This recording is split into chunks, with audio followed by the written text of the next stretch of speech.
nonpartisan organization that takes on powerful special interests on behalf of its members. And we're here today with all the other members of the Save the Internet Coalition, including individual citizens as well as small businesses and other organizations that care about Internet freedom. A few of us are going to speak briefly today, 2 to 3 minutes each. Then we'll take your questions, and then we intend to deliver these petitions here upstairs to Senator Milkulskis' office. What if you came home from work and you sat down to surf the Internet and it wasn't all there? Let's say you wanted to log on and check out the day's news or go to the YouTube video that your friend had emailed you about and it wasn't there. Or it loaded so slowly that it seemed like it wasn't there. If you're like me, you'd get really frustrated, and eventually you'd give up and you'd probably go to some more mainstream, ad-driven, non-local site that's linked directly to the homepage of a cable or telephone company internet service provider. And this website then loads immediately. If you think this is a far-fetched scenario, then think again. Because that's exactly what an internet without internet freedom would look like. And that's the internet that cable and telephone company executives dream about.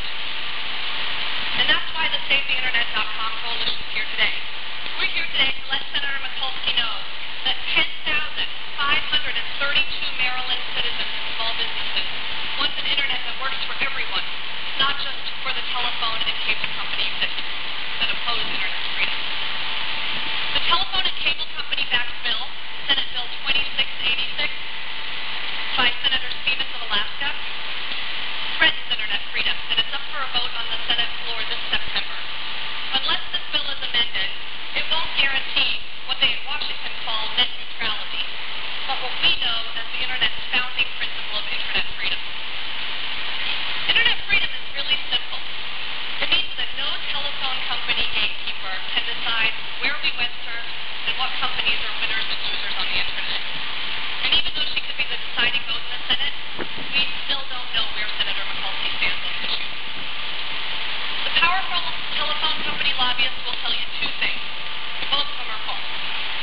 First, they're going to tell you that the Stevens bill already preserves net neutrality. That's false. Or they'll say, don't regulate the internet, let the market decide. Well, we don't want to regulate the internet, but the phone and cable companies want to rig it. They want to be gatekeepers. And we want to reinstate the net neutrality principle that guarantees